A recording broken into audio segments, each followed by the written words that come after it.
I'm going to skip over some of the things that might pertain to high school students who have high school students in their family. You're like, no, I came here for high school stuff. We're going to talk about cell phones because all the kids are going to have them eventually. And we're going to talk about mobile apps and iPads. But we're really going to focus on trying to protect our kids' hearts with filtering and monitoring and screen control. So I've got 4 kids. They are, let me think here, 12, 14, 16, and 18. And the age changes every year, so it takes me a second to figure that out. And I've been doing this for 20 years. So before my kids were even around, I was doing parental controls for a very small church in Lake Forest called Saddleback.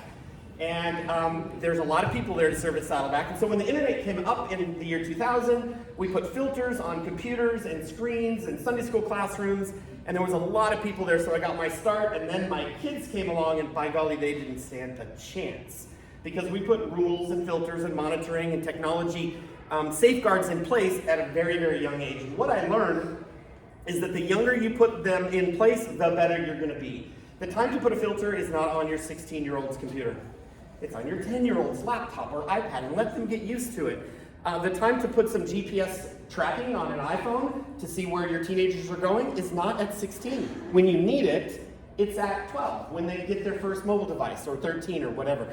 And the thought is, when you give it to them, it's on there, it's always been on there. If it comes off, you lose the phone. It's just part of having a phone. Would you like this phone? Oh yes, I'd like this phone. Are you okay with all the software? Oh yes, just give me the phone. So we're gonna put that stuff on early, and so I love speaking to parents who have young kids. All right, let's just sort of scream through this. That is my wife. I married up. That's our favorite place to hang out, Hume Lake. And my wife is the children's ministry director at Saddleback. So we've been involved in children's ministry for a long time, around young kids, around parents, around family stuff. And me being an IT guy, a technologist, the family thing and the youth ministry thing and the technology thing just kind of merges in, and my favorite thing to do, my passion, is helping parents keep their kids safe. Here's a picture of my 4. I've got 2 boys, 2 girls. Girl, boy, girl, boy. We planned it that way. 2 years apart. Love it. They all love technology in a different way. My oldest daughter is now at Cal Baptist University. She uses an iPad and Dropbox and Google Drive, and she's doing great with technology. My 11-year-old thinks he's going to be a 12-year-old, thinks he's going to be a YouTuber. He loves to draw, so he videos his drawings and he wants to post them and share them. And yikes, we got to put the brakes on that. Draw all you want, but we're going to kind of keep them wrapped up in the computer at home for now. My 16-year-old, he looks young, loves YouTube, and he's going to be a mechanic someday. I don't know that he'll go the college route. He is going to be a mechanic, some type of automotive, helicopter, diesel mechanic, I don't know. He doesn't leave the garage. He has a tool in his hand all day long, and he loves YouTube. He learned this summer how to take a jet ski engine apart from top to bottom and put it back together, and it started. And he's 16, and he uses technology to learn. We love that. Maddie is not a technology person at all. She's arts, theater, drama, singing, acting, dancing. You might also have kids in your family that love technology and use it in one way or another, and some that don't. And we like to embrace them in different areas. And my kids have all used computers since a pretty young age because I'm a tech guy, but they've all had filters and monitoring, so we've done it in a really safe way. So how much time do you guys think your kids spend online? I know this school doesn't have technology, but when they get home or maybe before they come, whatever the number is you think in your head, a couple of hours, double or triple it. And for a lot of families, it could be 8 or 10 hours a day. When you think about it, they're using phones on the way to school. In a public school, they might be using Chromebooks for 3 or 4 hours a day. They get home and take a Netflix break, watch a little YouTube before dinner, jump into Google Docs to do homework, save it to Dropbox, jump back on Netflix for just a quick show before bed, and then listen to some music while they're sleeping on Pandora. Yikes, that's a lot of internet for one day. Definitely not safe for young kids. We want to keep the technology away from our kids under 2. And for the younger ages, we want to try to limit it to a couple of hours a day. It's very hard because they use it so much. My kids are using technology like 5 hours a day, and it's tough. They're teenagers. Come on, quicker. Oh, that's a video. All right, let's check it out.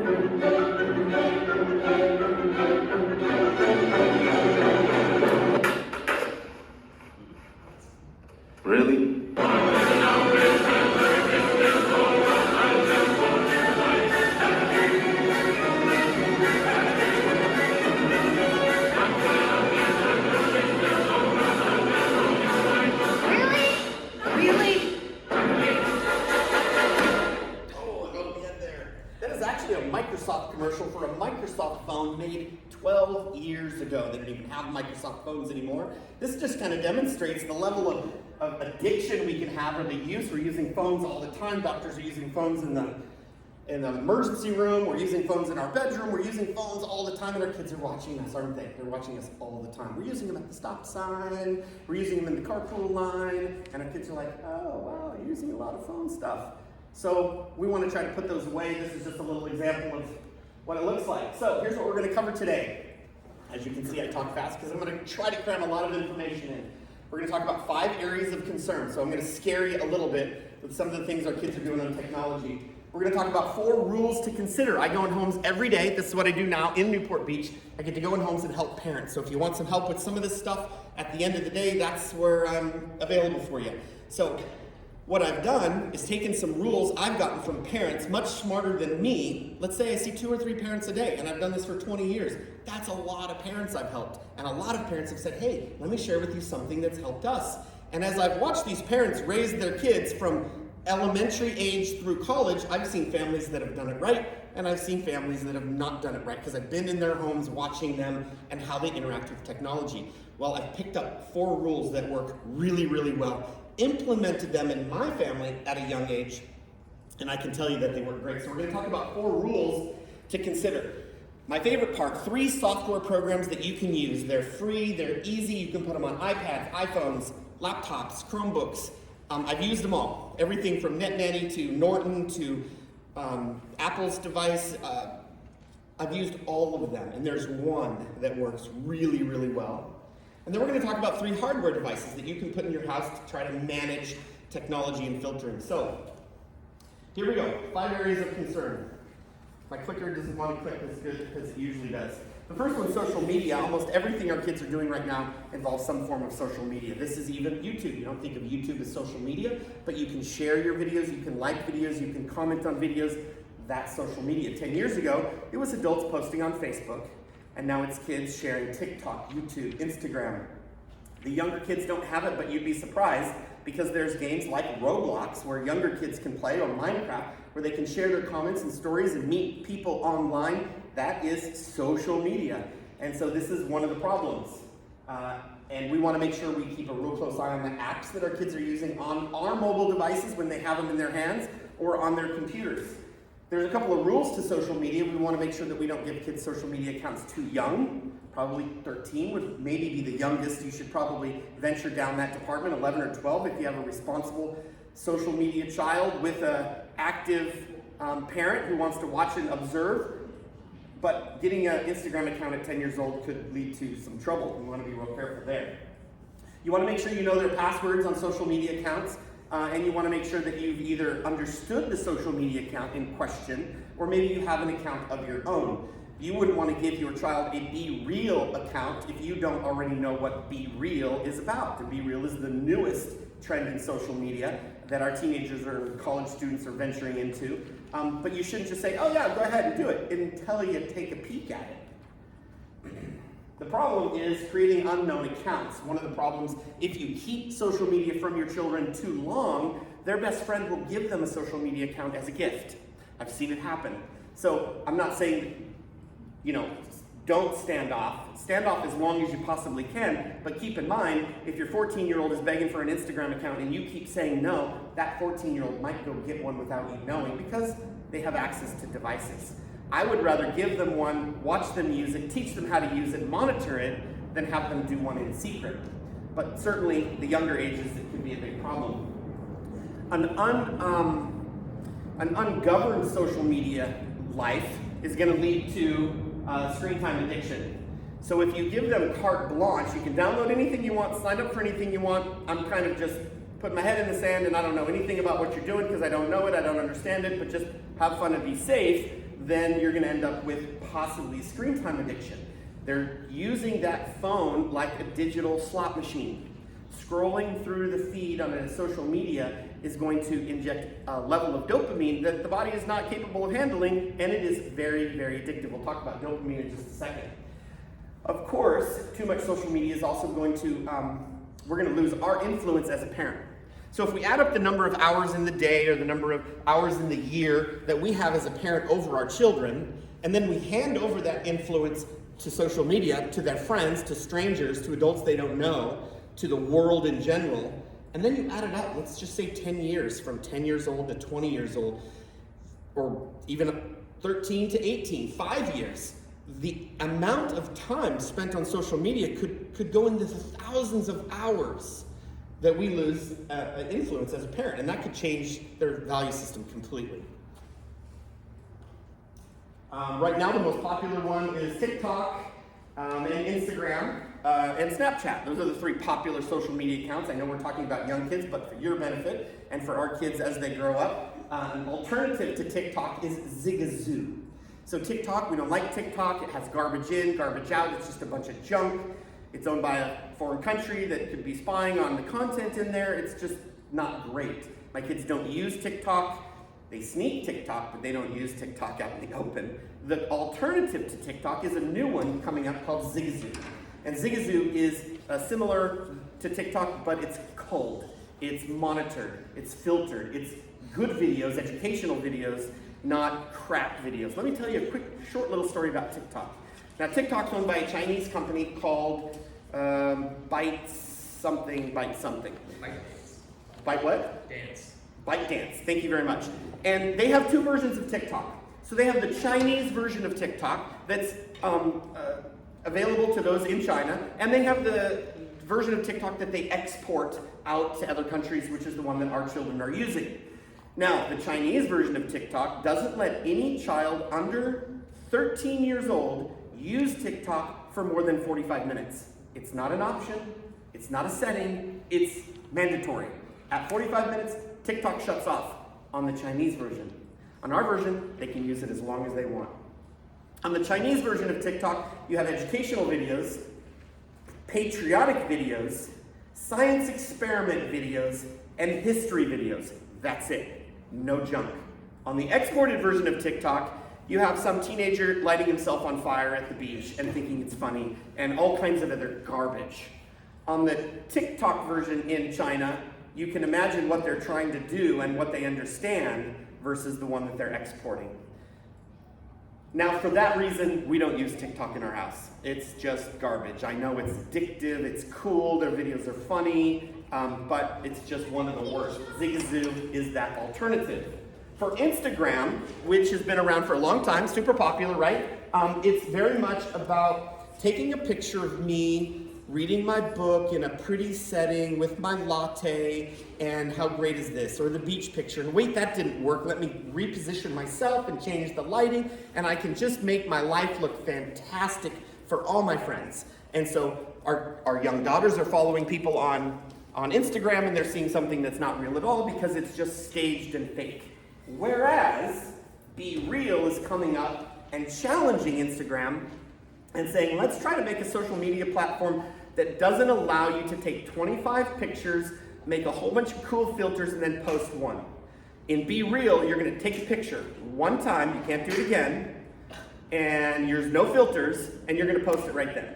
So it's like being real, actually. Now, I'm not a fan of being real either, but if you were going to let your teenager use a social media app, I kind of prefer that we be real rather than be fake. So I have a college daughter, and she has recently started using Be Real. So she has a group of friends. Let's say there's 50 friends in her circle. Be Real says, okay, it's time to take a picture. They all take out their phone. They take a picture of what they're doing, front-facing and rear-facing camera, no makeup, no filters, no lighting, and then it posts.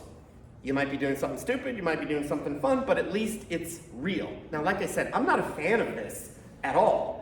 But rather than take 20 pictures of the perfect setting and look how great my life is, I kind of would rather her be real. And I wish Be Real was out 10 years ago when she started using, or 5 years ago when she started using social media, but she's kind of moving in that direction. And I tell you that Be Real is challenging Instagram and Snapchat, and they could very quickly take it over. I'm going to try to get into some of the younger kids stuff here in just a second. Pornography is one of the other problems that we have with our computers, and when I started doing this 10 years ago, 20 years ago, that was the big issue. We had dial-up internet, we didn't have social media back then, we didn't have scrolling, screen time problems. The problem was our kids finding inappropriate images online. While that's still a problem, I would put that problem at a little bit less than the problem of screen time addiction. Because screen time addiction is going to happen to almost every kid.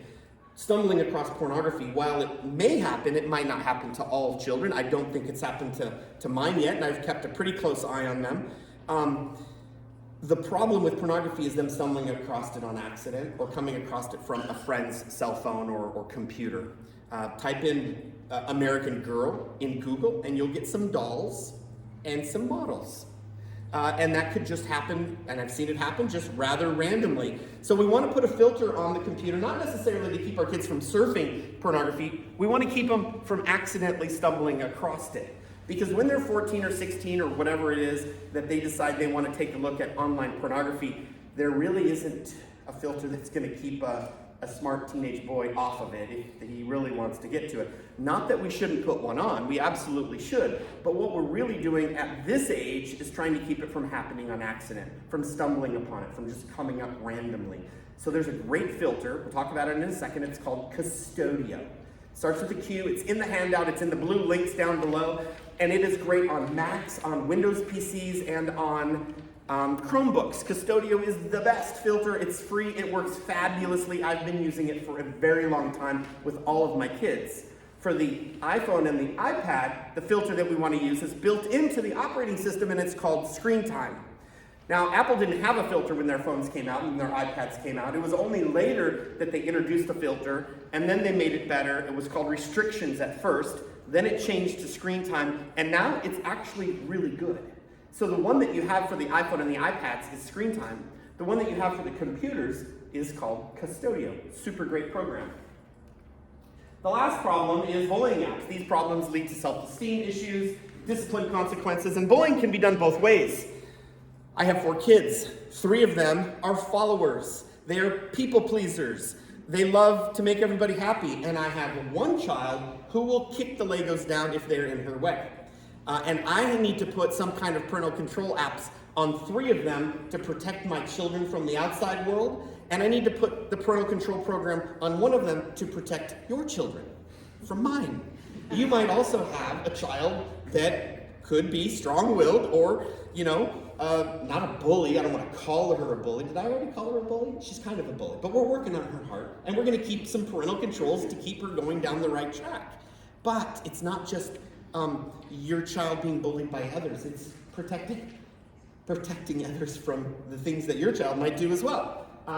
So the problem with bullying is both ways. And we're going to put a parental control or a monitoring program on phones and iPads so that we can see what they're doing, so we can see what apps they're using, so we can see what they're chatting about. One of the places that some bullying happens accidentally is group chats. And I'm not a fan of group chats over about 3 or 4. So I've had kids that have grown up with cell phones and they get in these group chats with their neighbors, with soccer friends, with the cliques at school, and 3 or 4 is generally okay. We try to limit them to be real small. When a child gets into a group chat of 14 kids, God bless you, just pray. Because something's gonna happen. Somebody's not gonna get invited to a birthday party. Somebody's gonna get left out of something, and it can be very devastating for a young child. So keep in mind group chats, they can be dangerous. Last one, sexting apps. Sexting apps are programs that allow kids to send inappropriate images or text via cell phone or mobile device. Some of these apps include Kik, WhatsApp, Tinder, Snapchat. We want to make sure that these apps are not on our kids' devices, and the only ways to do that is to make sure you're checking your kids' devices. So if they don't have mobile phones now, fantastic, you're hearing this before it's time. If they do have mobile devices at home, you need to pick them up and look at the number of apps and what they're using. How can you do that if that device is in the bedroom? You can't. So I'm going to beg you, encourage you to try your hardest to take those devices out of the bedroom. And you've heard this before, I'm not the first person to tell you, but trouble, these things we're talking about, sexting, pornography, bullying, they don't happen in the living room and the car and the drive to school. They happen in the privacy of a bedroom with a shut door, almost every time. The Newport Beach Police Department said about 50% of the phones they confiscated for one reason or another, something that happened, have some child pornography on them. Or an app that could be used for child pornography. So they confiscate phones for all kinds of different reasons. They look through them. They've got a department at the police department that does that. There are apps on our kids' phones that we don't even know about, and mobile devices that we need to be very careful with. So we're being encouraged now. Bring the phones out of the bedroom. Charge them in a public space of the house so that you can check on them. Screen time addiction. I keep saying this is the last one, there's more. Screen time addiction is this, dopamine. Dopamine is this drug that our brain produces, this chemical that makes it feels good. It's called the feel-good drug. And when you do something and you get dopamine in your brain says, hey, that feels good, go do that again. Anybody here ever had a runner's high? Okay, clearly I have not had one of those before, but I've heard that's dopamine, right? You get dopamine when you eat, and it says, oh, that feels good, go do it again. Dopamine is really high when you're watching pornography or doing cocaine or gambling in Vegas. And it says, wow, that kind of feels good, go do that again. Well, when a child is scrolling through a social media feed or playing massive amounts of video games online or in front of an Xbox for 4 hours, and you tell them, hey, you need to stop, and they can't stop, that's dopamine. It's a real addiction. It's a real chemical in the brain. It's gone off the charts high, it feels super good, and I just can't stop. Just like a gambler can't stop, just like a drug addict can't stop. So if and when our children do get these screen time addictions, we have to be a little bit compassionate as we're reeling this back, because we don't want them to go flying off the handle. It's maybe our fault in the first place, we've given them too much, but as we wheel it back, maybe we don't do it all at once. Just know it's real.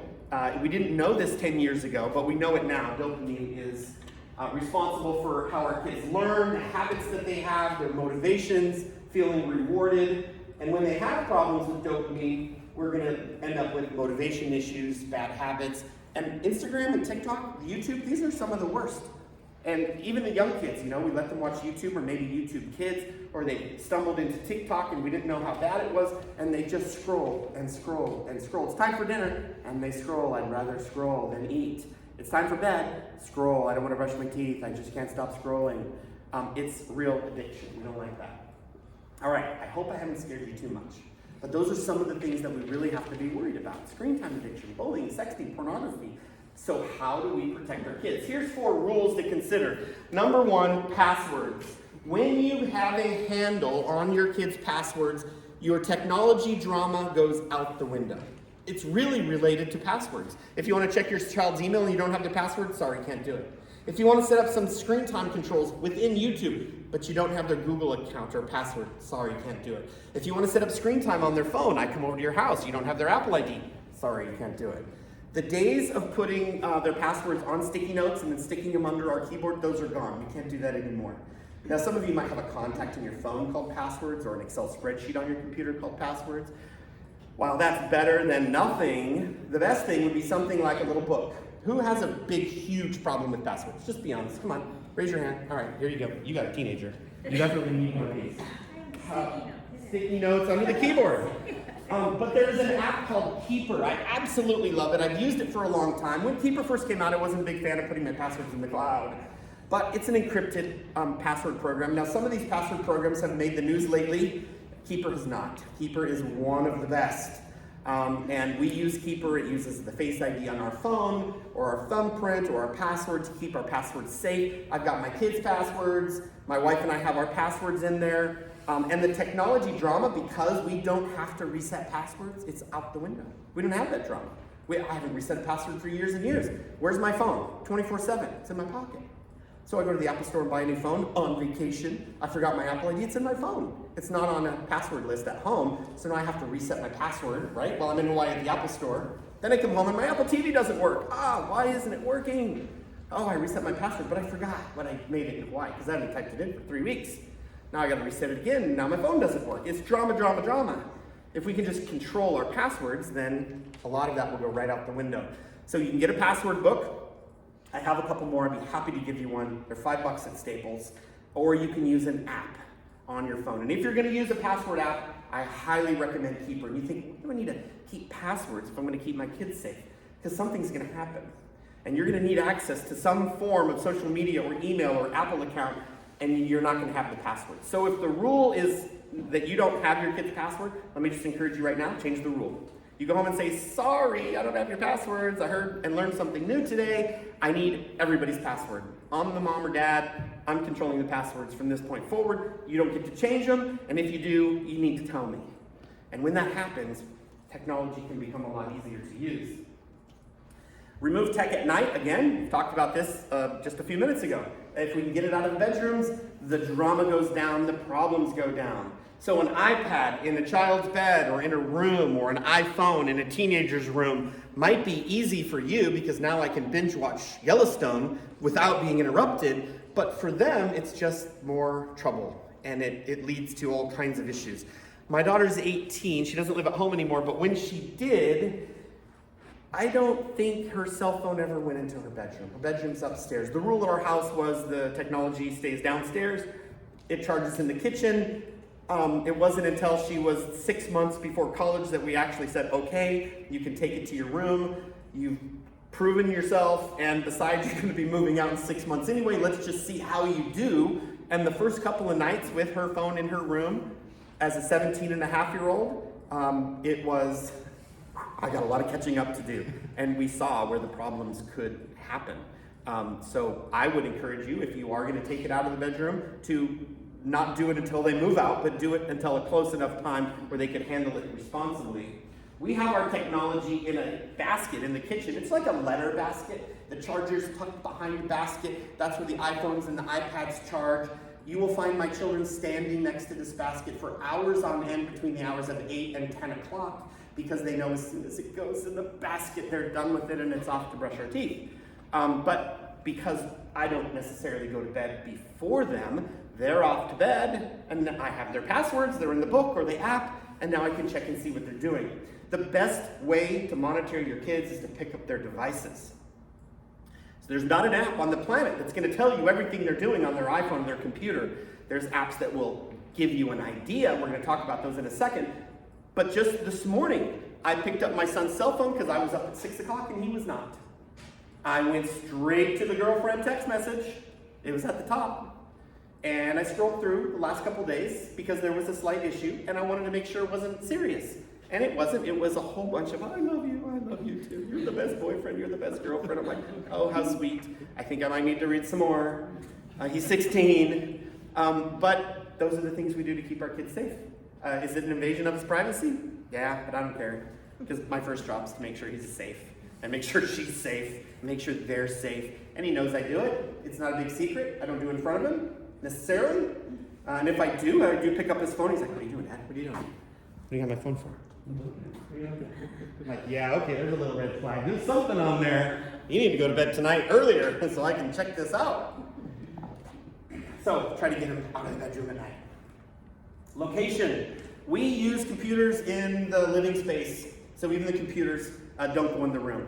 When COVID happened, we gutted our living space. We gutted our living room, threw the couch in the trash, went to IKEA, got 4 desks, okay? Well, March of 2020, desks were in high demand. I wanted 4 matching desks. I got 3 matching desks and 1 oddball desk because everybody else was at IKEA trying to get desks also in March of 2020. We set those 4 desks up in the living space of our house, which used to be our living room, facing the screens out so mom and dad could walk into the room, look at the screens of these 9, 11, 13, and 15-year-olds, and we had a shared printer in the middle, and it became Burnett Academy. And it was Burnett Academy for 13 months. My kids are in public school, but they were in homeschool for 13 months. When they went back to school, we said, this is awesome. When I come home from work, I step into the living room, I see Zach's doing some YouTube on an engine, Blake's playing a little Minecraft, I see Jaden over there, looks like Dropbox or Google Drive, and I can have a conversation with them. Their peers were doing their homework in their bedroom, in bed, in pajamas, if they were doing it at all.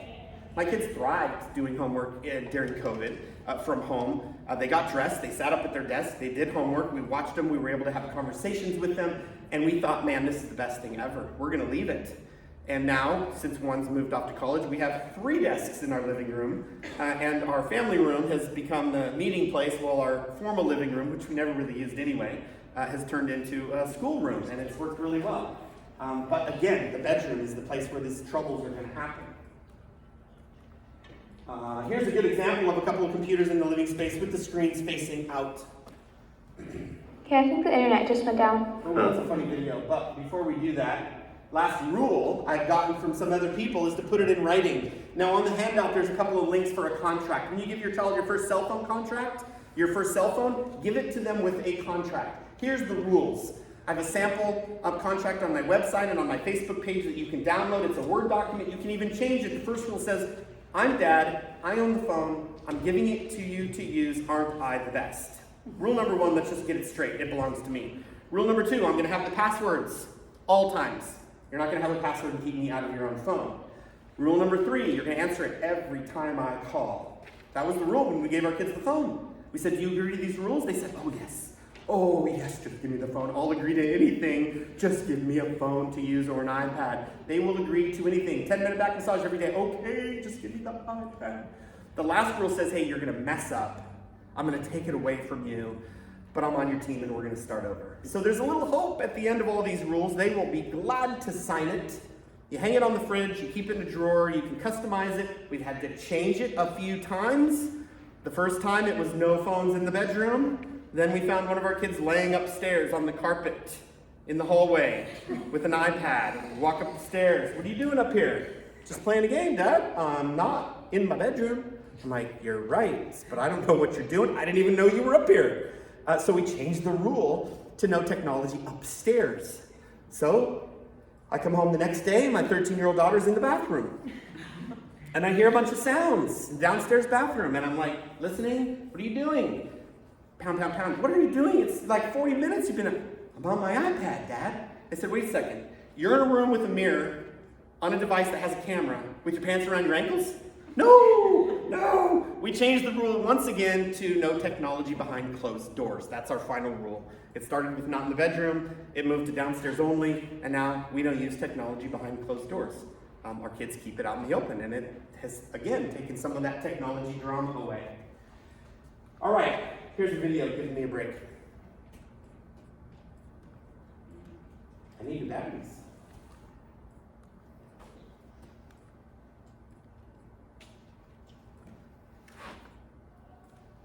Catching up to me. Okay, I think the internet just went down. Huh. I'll just give it a sec. We'll come back.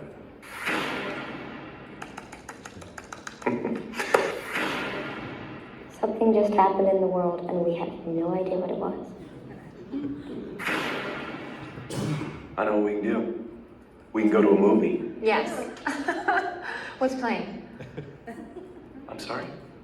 Playing the film?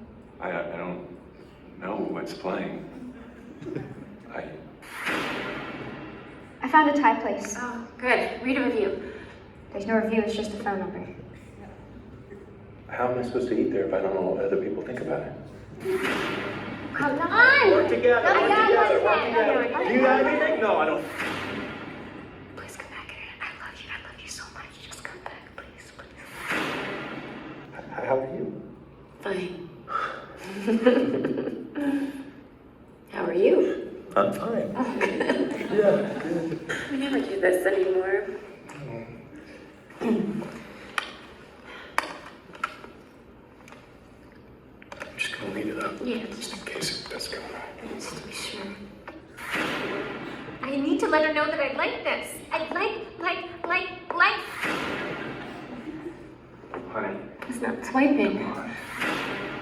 Is the internet back on? No. Is the internet back on? No. Is it back on? No. All I'm asking for you is to be funny. Play the keyboard. Just play the keyboard right now.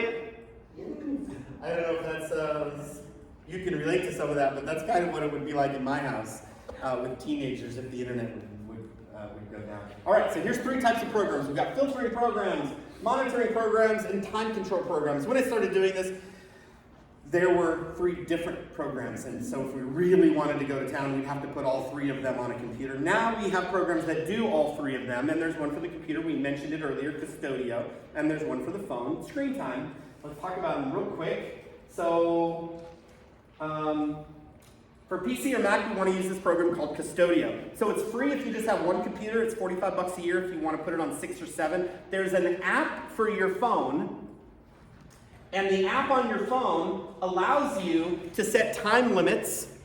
The app on your phone allows you to filter certain categories. The app on your phone allows you to turn off that computer at 9 o'clock at night and not turn on until 7 in the morning. One time I set the time limit for, midnight to 5 a.m. I didn't want my kids sneaking up, 10 p.m. to 5 a.m. Well, my 10-year-old would get up real early before school to play games for an hour, and I'm like, So I had to change the time limit till after he left for school, 8 or 9 o'clock. So we can set it for a couple of hours a day. You got 2 hours. We can set it for only the hours between 5 and 8. It's a fantastic program, but don't get confused. The app on your phone is to control their computer. Now, I know kids are using mobile devices more and more, but we all still have computers in our house, and the kids are still using them to some degree. It does work on a Chromebook, so Google Chromebook, a Mac or PC, but it's not the mobile devices. This is just for the computers, and it is it's the best one out there. So if you haven't gotten anything else out of today, you now know without having tried all the others. Now, does anybody in here use Custodio or heard of it? Oh, fantastic. Well, you guys use Custodio. Use me if you need a resource to help you, if you want help putting it on.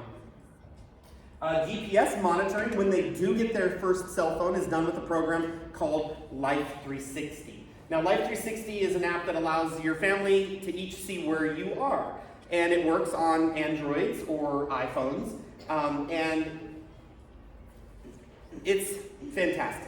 You might think, well, I don't want them to see where I am. That's fine. You can turn your location sharing off. But when we gave our kids their first cell phone, we said, we're going to know where you are. If I'm going to give you a device that has a GPS on it, and it's connected to the internet 24/7, and I'm going to let you put it in your pocket and go to the park or your friend's house or the beach, I'm certainly going to use some of the technology that's within that to figure out where you're at. And Life 360 does it very, very well. It's a free program.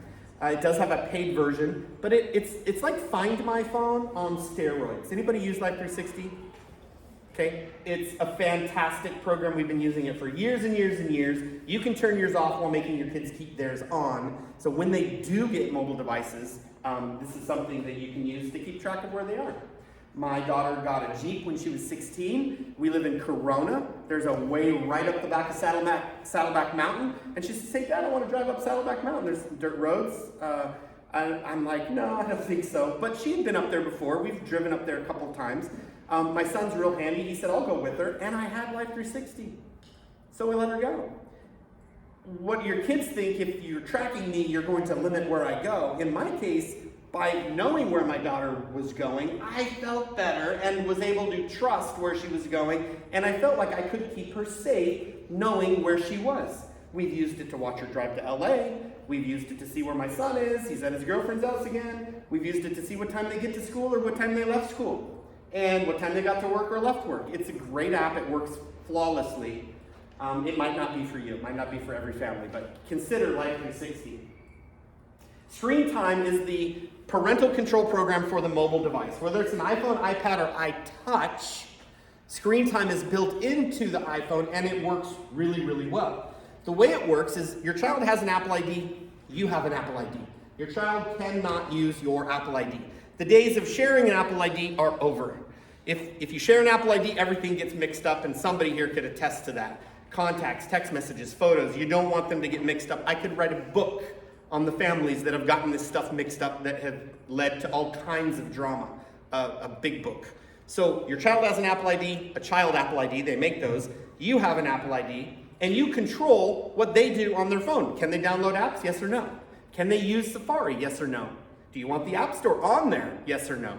You could give your child a basic iPhone and dumb it down almost to a flip phone level, where it'll text, it'll allow them to do emojis, but the camera's gone, the internet's gone, Safari's gone, the App Store's gone. So if that's the case, you're afraid, or we are afraid to give our children phones too young, but screen time allows us to really dial some of that stuff back that is dangerous. Not that we want to give it to them earlier, but if we do give it to them earlier, we can make them very, very safe. All my kids' screen time settings are of different levels, and my wife and I have access to what they're doing, what they're downloading, what time it works, how many hours it works. There's screen time limits, there's filters, and it's all in screen time. It sounds a little complicated, but it's not, and I'd love to come help you set it up when you get to that point.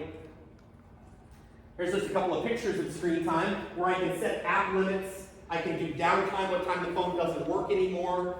I can set content restrictions, privacy restrictions. I can even make it so that my kid can't change their password on a phone or an iPad.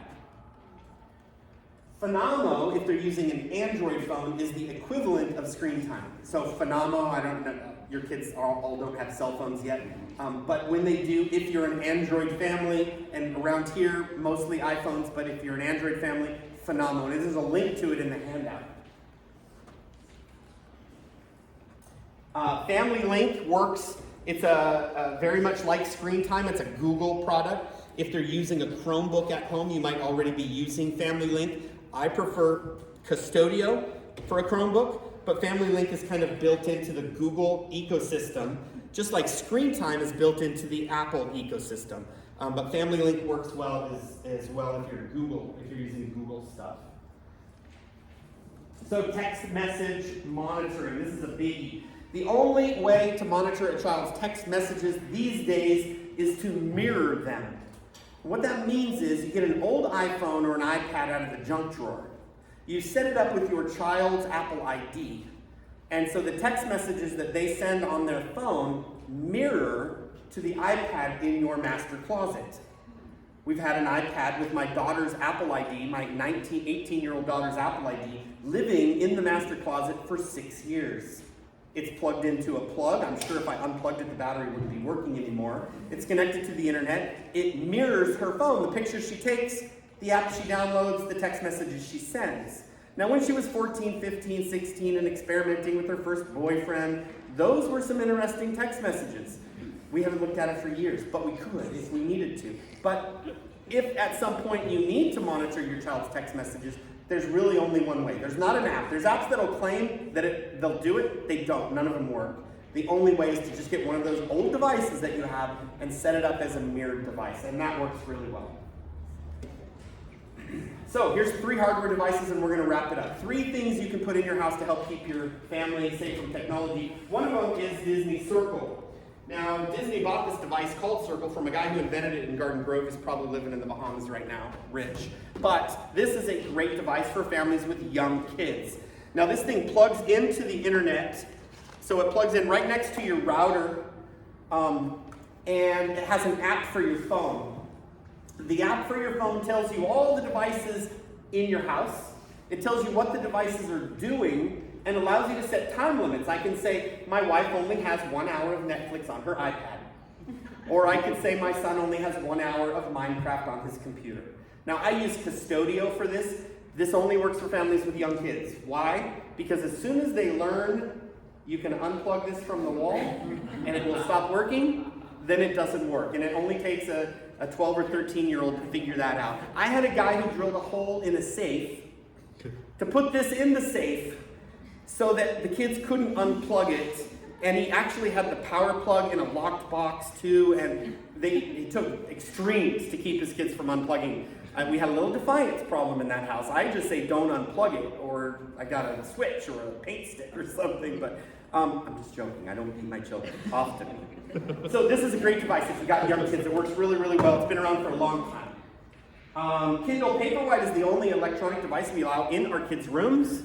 Not the Kindle Fire. The Kindle Fire's games, apps, internet, games, YouTube, all kinds of stuff. The Kindle Paperwhite is just a black and white screen reader, so it doesn't have that blue light that we don't want the kids to have before bed. And it's just a book reader. When my daughter said, "Hey, Dad, I want to read books just like Mom," she reads them on an iPad. In bed, I want to do it just like Mom, so I want an iPad.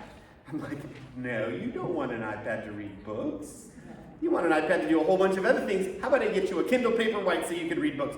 I'll even put on an unlimited subscription to Amazon so you can download any book you want forever. She's like, oh. Great. Thanks, Dad.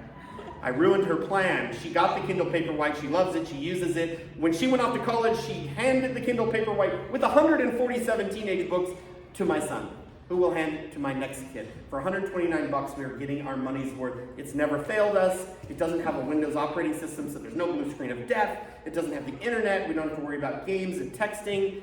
So this has gotten a ton of use in our house. We love the Kindle Paperwhite. 2 more. 1 more. Video games. How do we control and manage video games? Well, this is worth the price of admission right here. You ready? I need paddles. There you go. This is how you manage video games. You give your children an Atari 2600. I actually have one, and I'm not joking. It's in a milk crate in my garage. I broke it out about 5 years ago. I brought my boys into the garage. We plugged it in. It has a little switch on the back that says antenna, cable. I switched it over to cable. We plugged it into a TV. It was hard to find one that would work with it. We put on pole position. Now, pole position is a game where the car stays in the middle of the screen and the track moves, but the car doesn't move. I brought my boys in. Come on, boys, let's play a video game, a driving game with a joystick. And they're playing it, and they're like, this is really weird, Dad. How do you play against your friends? I said, you don't. Well, how do you get it on the internet? You don't. They're like, Dad, this is like, can we go outside and play a bike? Well, I'm like, yes, this works. This is how you get your kids to stop playing video games. We put it away, and it's kind of sitting in the corner. But this is really the way we manage video games. It's a device called Bob. It's old school, really old school. You plug the video game console into the back of Bob, okay, just like this. This cover covers the Bob with a key so they can't unplug it. They walk up to the TV, they punch in the 4-digit code. 1225 is my son's code.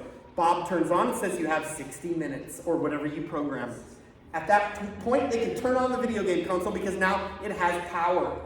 With 1 minute left, Bob starts to beep. Beep, beep, beep. My son's in the final minutes of some game. What's the game where they play online, where there's only one person left? Fortnite. He's in the final minutes of Fortnite. He's beat 98 people. There's only 2 left, and Bob has 1 minute to go. Oh, and he's screaming, Dad! Dad! I run in the garage. That's where we have the video game. And what's going on? I need more time. I punch in. You're laughing because you know what I'm talking about. I punch in my number, and my number has an unlimited amount of time. I'm Super Dad. Oh, just in the nick of time, he wins Fortnite. But in reality, we have an hour on Saturday, an hour on Sunday. And Bob works great. We didn't get a PlayStation until I discovered Bob. My kids grew up without a game console. No Wii, no PlayStation, no Xbox. When I found Bob, I'm like, this is cool. I'm going to try it. For about 6 months, I took Bob out. I wanted to see what would happen. It was great. My kids were already kind of programmed to use the video game for an hour. And they knew if they didn't, Dad was going to put Bob back in place. So we might as well just play by the rules. Bob has done fantastic things for our house. Bob can be purchased on Amazon. It's the only place you can buy Bob. It's 99 bucks. You could plug your wife's curling iron into it if you wanted to. You could plug anything into it and control the time. You have the power to turn on things. If you want to make sure your kids are only using the TV in the garage from 3 to 6 p.m., Bob can do that for you. So lots of cool stuff there. Here's my final tips. They're on the back of your handout. Don't be afraid to change some of the rules. I gave you some that I got from smarter parents than myself. Take technology away at night. Get your kids' passwords. Consider some software like Custodial or Screen Time to help you manage, maybe Life 360. Use a hardware device like Circle or Kindle or Bob or the Atari 2600 to help manage the hardware in your house. And that's it. I don't know what time it is. It's 10:30. I really screamed through that in an hour. What I would love to do is give you guys a couple minutes of Q&A before we head out. But over there on that desk, there's these response cards. And if you give me your first name, that's all I want, and your email address, I will send you tomorrow one email and one email only, because I hate junk mail. It'll be this PowerPoint that you could share with somebody else if you want to, and it'll be that handout in PDF format that has links that you could just click on. Now it's going to be in your inbox, so 4 years from now, when your kid gets something, you're going to go, oh, I'm going to type in technology in my search box, that email is going to come up, you're going to have my number, you're going to have some links, you're going to have a PowerPoint to refer back to. So just give me your email address, you're going to get one, that's it, I promise. On your way out. Is there any questions? We'll do 5 minutes. Is that okay, Marlene? 5 minutes? Okay. Go ahead. I just have a couple, and I might sound crazy. Hopefully some are going to be But, with the tracking apps, hold on, I have to find my questions. With the tracking apps and the GPS monitoring, the people that, and for example, the Disney Circle thing, should there be concern that the people making those, like, who else is tracking our kids? Or It's possible, but I haven't read anything yet, with the exception of TikTok, which we know is doing that, okay? TikTok is doing that.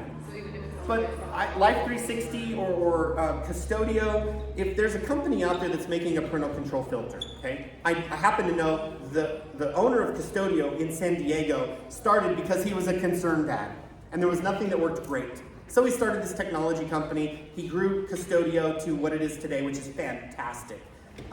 Do they have a record on their server of where my kids are going? Yeah, I suppose they do. But it helps me as a parent to make good choices and keep them safe. And the balance is that's way more important to me. So until I hear that Custodio's selling my son's web data to somebody, which they're not, I'm going to continue to use it. Life 360, the data that's up there in the cloud is already there. Okay, the guy that committed these murders in Idaho a few weeks ago, or a few months ago, got caught because his cell phone was pinging.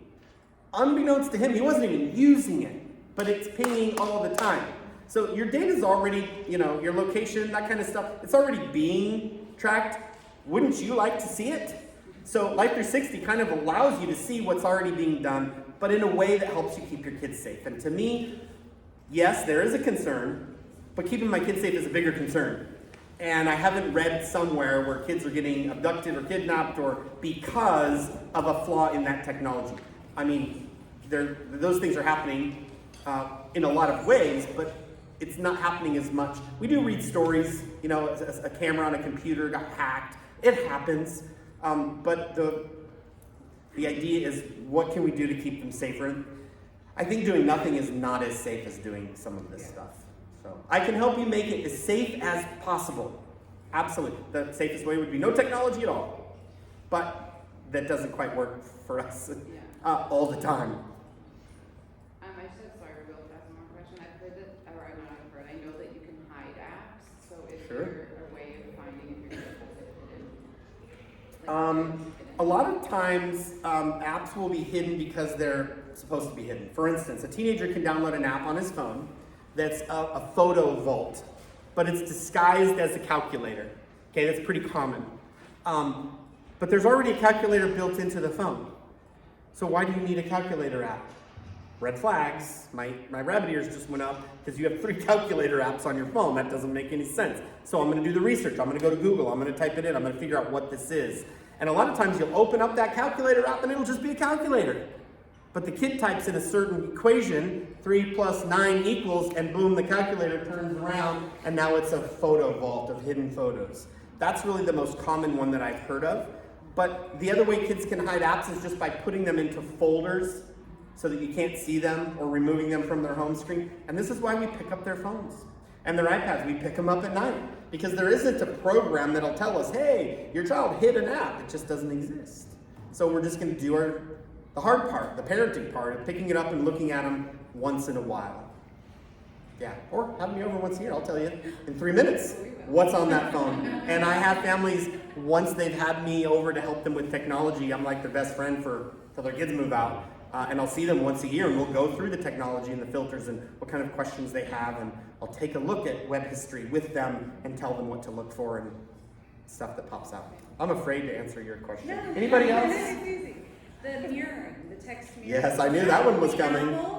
Or can you do that on a Droid? No, you can do that on Android. Yeah, an Android will log in and mirror messages along with another Android phone or an Android tablet with their Google account. It synchronizes their text messages. And then you don't actually have to pick up the phone then. That's right. You could mirror their text messages with another device, and it works great. I've done it. I'm guilty. My daughter knows it. It's okay. I kept her safe. She's doing great, thriving. So we're hoping that we did something right along the way. But we've also seen families that have overdone it. Yeah. And I don't want to say the word helicopter, but overdoing it to the point to where the kids will actually go around the filter because the walls have been put up way too high. And I can help you make them reasonable. Sometimes kids are like, oh no, Scott's coming over again. And sometimes parents or kids are like, yes, Scott's coming over. He's gonna tell my mom she's crazy. And everything is way too restrictive. And I do, and I try to help parents find the happy medium. But yes, I'm giving you permission to do that if you need to. Yes? How is Life 360 different from Apple Share My Location? Oh, that's a fantastic question. You guys mind if I demo it real quick? Do we have 2 minutes? Okay. Do we have 2 minutes, Marlene? Great. I'm going to put my phone up, and we're going to see where my wife is right now. This is fantastic. Yeah, if you guys need to leave, I don't want to hold you up here. Let's go see where my family is. So, here's Life 360. There's my phone right there. So, Life 360. Once it comes up, I'm going to scroll this bottom thing. There's my family right there. I can see where they are. I'm going to zoom in. They're in Corona. I got a son at school. I got another son at school. I've got a daughter over here in Riverside at CBU. And I'm down here in Newport Beach somewhere. I'm going to scroll this up and I'm going to click on Carrie. And now I'm going to click on this button right here. And this is how it differs. Because Life 360 gives me where they were, not where they are. So I can see my wife's path this morning. This is Starbucks. Now, in the upper left-hand corner, there's an arrow. I'm going to click it. And we're going to look at Tuesday. And I'm going to look at Monday. So she went up to Big Bear Monday. Lake Arrowhead. It jumped off, 1 second. So it's like a breadcrumb trail. So I can see how fast my daughter's driving. I can see what time she got to the beach or to school. I can see what time she got somewhere. And it works really, really well. It's free, or they have a paid version that gives you more days of history. Now, if you noticed, it says on my location at the bottom, location sharing paused.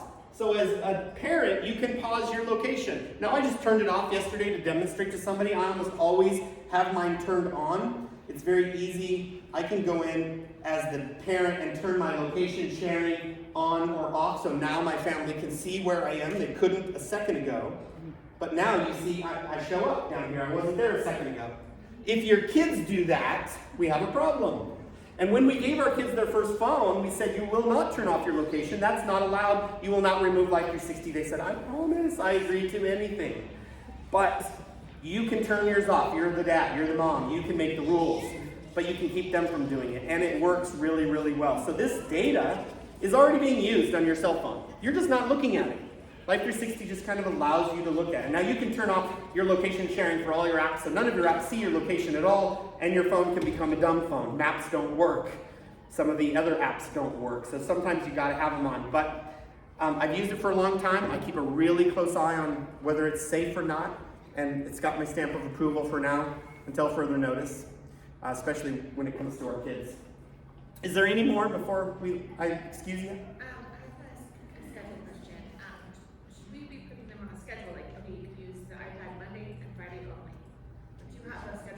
No, I've never really heard of that kind of a schedule working. I've heard of, we're not going to use them during the week, we're going to use them on the weekends. I've heard of that one working. And I've heard of, hey, we're going to not use them between 5 and 7 because we're going to have dinner. We're going to use them between 7 and 9, but not after 9 because bedtime's at 10, et cetera, et cetera. But not really like a Monday and Wednesday thing. But if that works for your family, nothing wrong with it. But the other schedules, like the weekend, weekday schedules, I think work best. So thank you guys so much for coming. I've kept you up longer than I wanted to. I'm not leaving, so come on up here and ask me a question if you have one. I'm staying until the last question is answered. Marlene, you want to come on up here? And if you want to stay and answer questions, we don't need the space, so thank you, Scott, for that. Yeah, you're welcome. I see people slipping out, and I'm like, I don't want to hold anybody up who needs to leave but doesn't want to leave. Hang out and listen to this. I think we're all learning from this. You can grab my business card over there. I'd love to be a resource for you. You can grab this response card if you want me to email you this PowerPoint and the handout. And I'm here in Newport. My office is 2 miles away. And I don't know anybody who does what I do in all of Southern California.